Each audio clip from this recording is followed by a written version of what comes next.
Kapin sa 200 ka mga mananagat nagrally at ubangan sa distillery sa Bai City, Negros Oriental kumikan sa pagkahugno sa ilang dike sa Water Lagoon.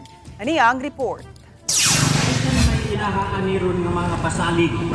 Apektado ang kapin sa 200 ka mga mananagat nga nagrally at ubangan sa distillery kagahapon, Miyerkules sa buntag tungod sa grabing epekto sa ilang panginabuhian.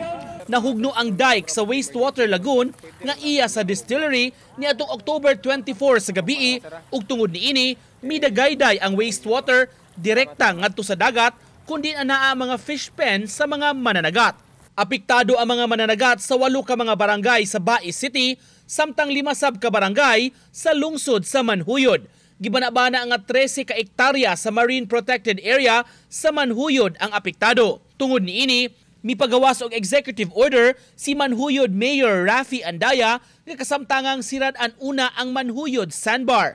Tungod niini, apektado sab ang tourism industry sa lungsod. Lakip sa naapektuhan ang dolphin watching sa Bai City.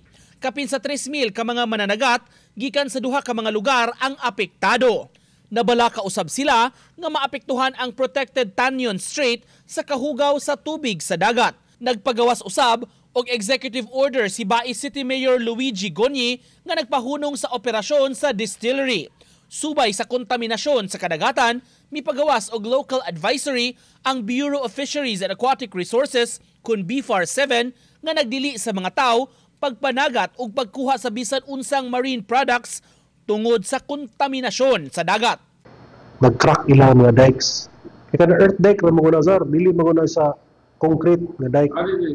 Dili, earth dike na sir. Samtang gipahibaw sa City Administrator sa Bai City nga tun-an ang posibleng pagdeklarar og state of calamity sa maong dakbayan aron magamit ang Quick Response Fund sa ayuda alang sa mga apektadong mananagat.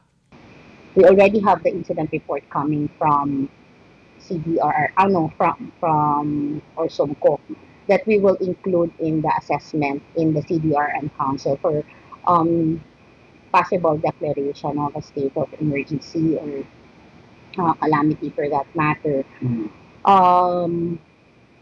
For us to be able to act swiftly and to provide assistance. Gitataw sab sa kagamhanan sa lungsod sa Manhuyod nga bisan og muhatag og hinabang pinansyal ang kumpanya sa apektado nga mga mulupyo, gikinahanglan gihapon sila nga manubag sa dakong kadaot nga gibilin sa pagkahugno sa Wastewater Lagoon nga nakadaot dili lang sa panginabuhian apan apil sa kinaiyahan. Uban ni Clans Gabuti, Nico Sereno, Balitang Bisdak.